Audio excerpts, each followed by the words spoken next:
What I like to do now is I'd like to demonstrate some features that are associated with viscoelasticity in order to complement what we've already expressed during our discussion of the topic in the videos, but also to go a little bit further and discuss a few examples that we could not have really discussed in class due to the nature of the solution. So for this purpose, I'm going to use a MATLAB code, and I will share this code with you, and if you want, you can attempt the types of investigations that I will once in a while suggest during the course of this video, and you can try to observe some of the features that I will hint at yourself. So the scope of this code is the following. So first of all, the viscoelastic material model is built upon the standard linear solid model that I have expressed. In other words, not using only one Maxwell branch, but multiple of them. Sometimes that's called the Wihert approach. And therefore, we will have our standard spring branch in parallel with a certain number, in this case NV, to be specified Maxwell branches. Each branch will have its own Young's modulus and viscosity. And of course, the ratio of these is going to deliver the relaxation time. So the setup, the experiment that I will do numerically is always driven through the specification of the history of the strain. So epsilon t will be specified, and that specification is in a separate file, epsilon.m. The major file that I'm running is viscoelastic.m. That's the main code, and epsilon is called therein, and it specifies how strain changes as a function of time. By default, it's just a constant. So in other words, time equals 0, it jumps to a value of 0.001, and then it remains at that value. Okay, so let me tell you what we have in the code. So first of all, I specify the parameters. If you want, you can change all of these. In the purely elastic branch that we have, I choose E infinity to be equal to 1. And then we have a number of Maxwell branches. Each Maxwell branch will have its own Young's modulus and a viscosity, or I specify directly the relaxation time because that's eventually what needs to be different for each branch, as you might remember from our last discussion.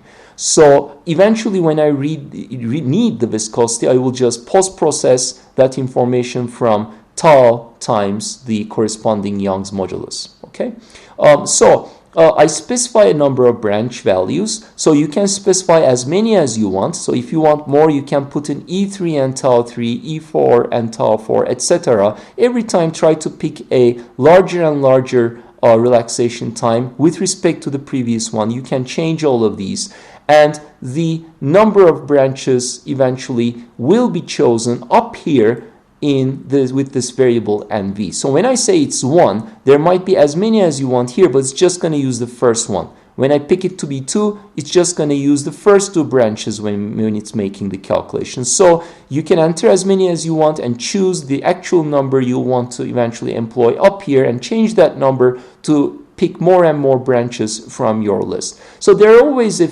number of initializations and checks to make sure that the code is working fine. Among the remaining parameters, one important thing is the total duration of simulation. Again, you can change this. I've chosen it to be presently 1. So eventually the code does a number of calculations. What it's doing here primarily is the following. Remember that in our model, go back to the SLS model, eventually the hard part of the problem is to solve for the history, the time-dependent viscous strain. As soon as I know it, I know what the stress is for a given strain. So to solve for the viscous strain, I have to solve a differential equation. It's an ordinary differential equation, first order, linear, constant coefficients, but not homogeneous. Now, when the right-hand side is a constant, when the strain is a constant, then we've done it already. It's the relaxation experiment, so it's easy. When it's not a constant, then in fact, if it's sufficiently complex, then you may not be able to solve for the behavior explicitly analytically. So in that case, numerics becomes useful. So what I'm doing here is keeping in mind that the strain history might be eventually described in a complex manner. I'm solving for that differential equation in a simple numerical manner. If you're interested, certainly I can help you understand what is being done over here. So, but ultimately, when all is said and done, and when the calculations are carried out, and the value of the viscous strain at every time or chosen times are determined numerically, then I plot four things. One, how the strain changes with time. Two, how the stress changes with time. Three, how the stress versus strain looks. And finally, how that viscous strain that we solved for looks over time, just because it is sometimes indicative of what is going on. So now, remember, our default strain history is as such. I have a number of histories here. Eventually, if you want, at the very bottom, you can write your own strain history. But presently, it's the relaxation function.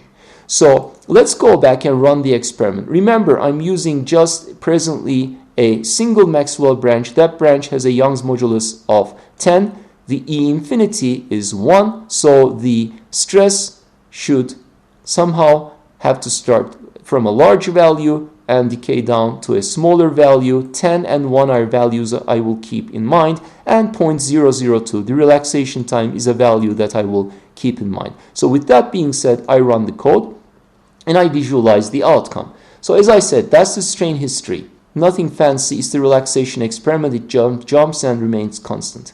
Now, then there is the stress. We've already calculated how the stress looks in the case of a SLS model for relaxation, right? So this is exactly what I expect. So the stress starts from E infinity plus E times the amount of strain. So that's where it starts from, and decays down to E infinity.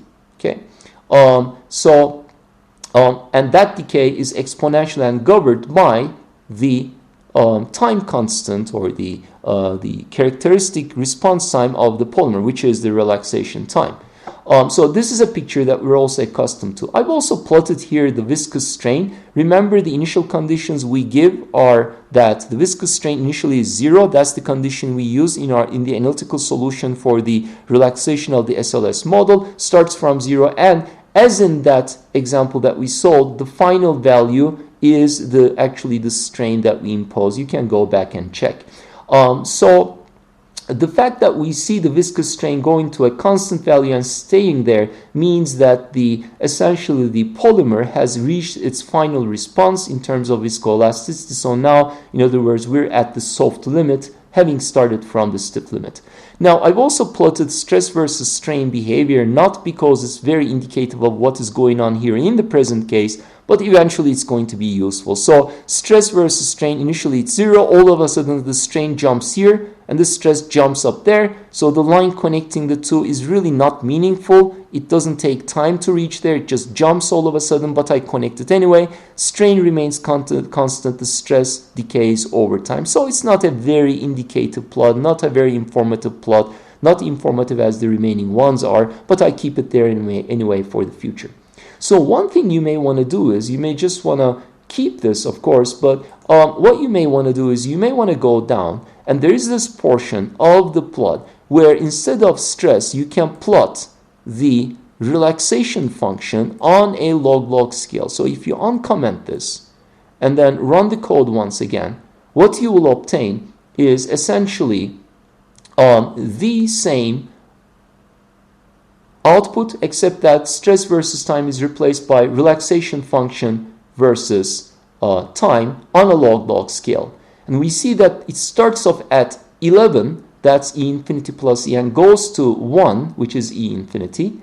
And we see this trend that we've already described analytically or qualitatively when we drew these plots. We said that this kind of a behavior emerges on the log-log scale. That's why it's nice. And it's nice because it says that if you're at very, very small time values, time scales, nothing is happening. The material is not relaxing. It acts very stiff. Whereas if you're at very large time scales, then the material acts as very soft. Large and small with respect to what? With respect to the characteristic response time of the polymer. Now I can pick it to be somewhere there, but I should highlight this value that you may pick, and you probably will pick somewhere over here. This value on the log-log scale is 0.002.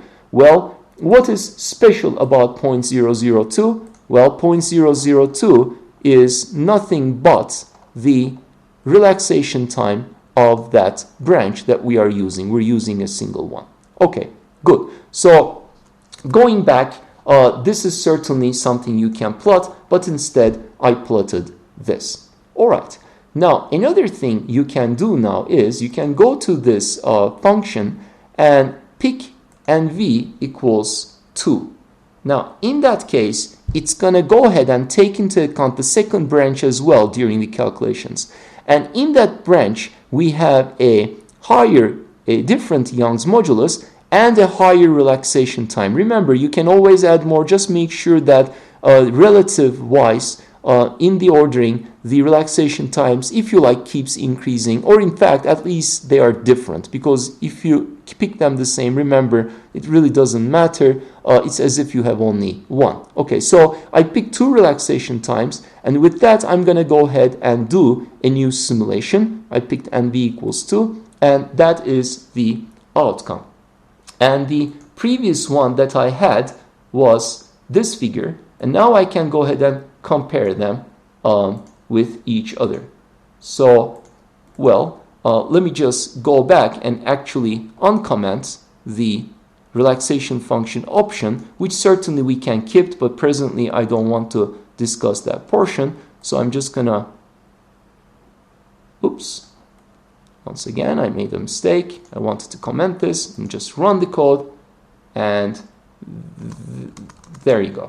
So now I want to compare the output. All I've done is I have activated a second branch, and what we have is now compare the 2 plus. That's the only thing that's different. Everything else is the same. Same strain history. Of course, we have now 2 branches, and therefore remember that we will have 2 different differential equations that govern the viscous strain within each branch.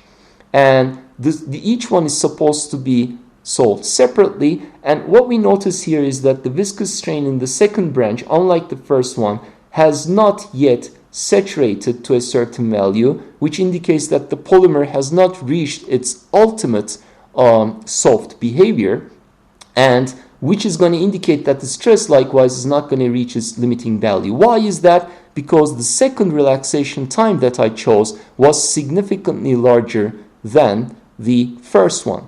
And that's the reason why, in fact, it was very of the order of 1 second, and therefore I didn't wait sufficiently long to see that final soft response. If you want, you can easily change this final simulation time from 1 to a larger value and see that final relaxation behavior. But what we see qualitatively, if I pull up the other one again here, you see now in the previous one we had a single relaxation time, very rapid decrease to the final value. Here there's a rapid decrease followed by a second softer, slower portion that is eventually governed by that second relaxation time, which is a lot higher.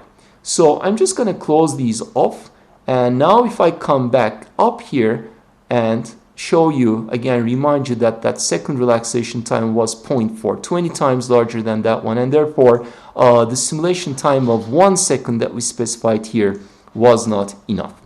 All right, so what I'm going to do now is I'm going to go ahead and do other calculations still with these 2 Maxwell branches, but I'm going to change the history.